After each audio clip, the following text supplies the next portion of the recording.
I'm Angelica Di Camillo. I'm the Greens candidate for Prahran. We're standing outside the early voting in Windsor. It's been really positive on the ground. I'm an environmental engineer, a St Kilda East local, and I love our community here in Prahran. I've set up my life here. For the past 3 years I've been living here with my partner. We're first home buyers. We've been chatting with a lot of the community.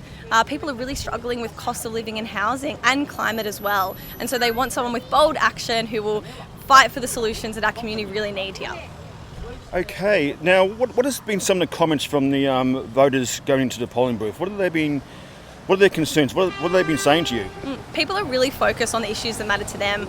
As I mentioned, cost of living, housing and climate too. 55% of our community here in Prahran are renters, and they're doing it really tough. I've had so many young people come up to me, and young families, anyone, really from any background, say that they're one rent increase away from losing their home. We're in a crisis now, and we need to do something about it to end unlimited rent increases and make sure that we protect the people here in our community. Okay, along those lines, the Victorian Greens have a policy of capping housing rents.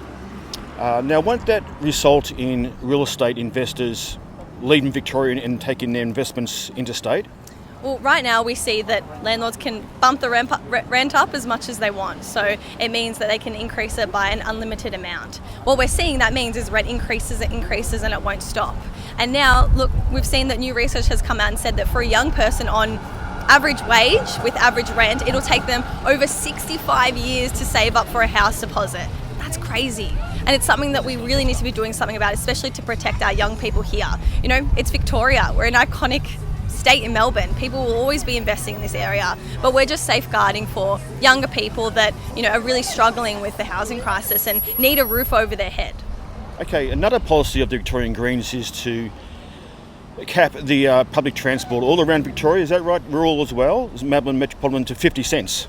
Yeah, so it's a 50-cent flat fare, so you can travel anywhere from metro to regional Melbourne for just so you can travel anywhere from regional to metro Victoria for just 50 cents. Means you can travel into the city for 50 cents, travel home for 50 cents. I've had a lot of people come up to me and say how much of a difference it'll make to their weekly budget. You know, if you're going to the city 5 days a week, that's $55 a week that you're spending on public transport alone. And in a cost of living crisis, it's so expensive. You know, this isn't just a cost of living measure, it's also an environmental measure. We're getting more people on public transport, less people off the roads tooting their horns, and less congestion and less pollution as well. What's the relationship between multinational corporations avoiding tax or lowering their taxes and public transport in Victoria? Yeah, so we know that 1 in 3 big corporations don't pay any tax, while us everyday Victorians pay way too much tax. So what we're looking at for this policy is 2 revenue raising options. You hear a lot about debt, but you don't hear a lot about how we're going to get out of it. So the first one is to increase the online gambling ad levy to 20%, because right now all that money goes straight into the racing industry. So we want to look at putting it towards good public services like 50-cent public transport fares, and also introducing a bank levy on Victoria's share of bank liabilities of 0.05%, which essentially will raise over $1.6 billion in revenue a year. And that money can be used on great services in our area that help everyone, all of our community. Okay, just finally on the public transport 50-cent fares. A number of years ago, the Victorian Greens were actually against the free transport in on trams in the CBD, which is quite ironic, and being the Greens. So, do you have any comment on that now that they're saying they want 50-cent public transport all over Victoria? Yeah, so this policy is for every Victorian around the state. So the biggest thing is it makes a difference for everyone, especially rural and also people that are travelling along Chapel Street. So with that specific policy where it was more in the CBD for free, obviously it only targets a certain amount of people, and we want to make sure that everyone can have the benefit of public transport and the cost of living relief as well. And I think it's important that we make sure that we safeguard everyone in this sort of thing and make sure it's inclusive for everyone there. Okay, now another policy of the Victorian Greens is to lower grocery prices. How can the Victorian Greens achieve that?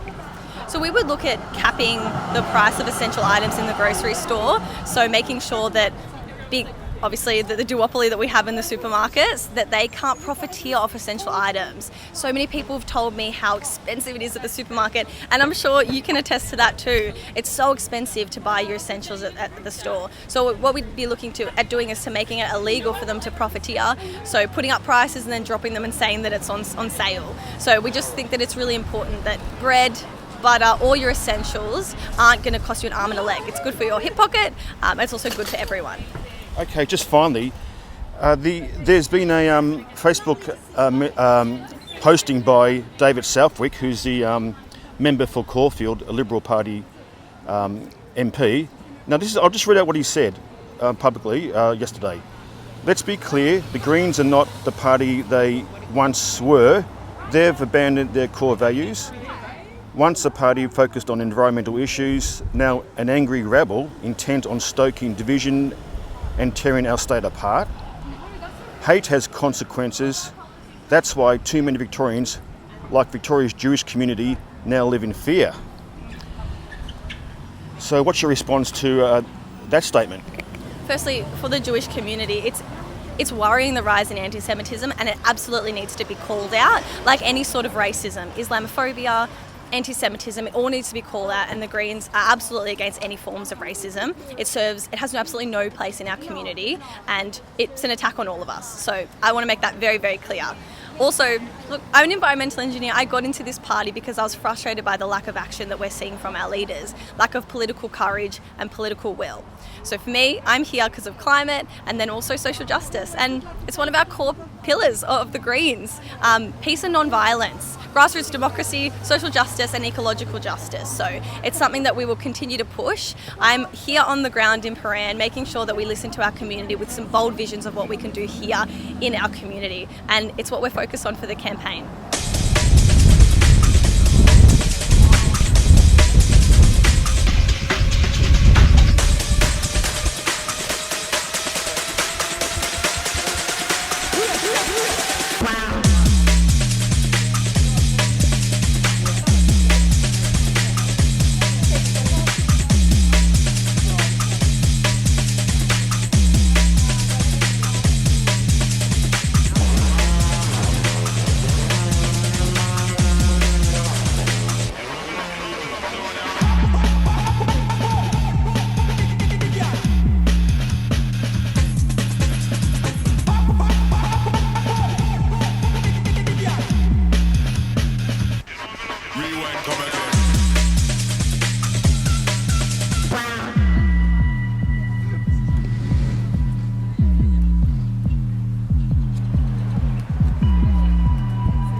She's the best. She's the best. Drop the beer.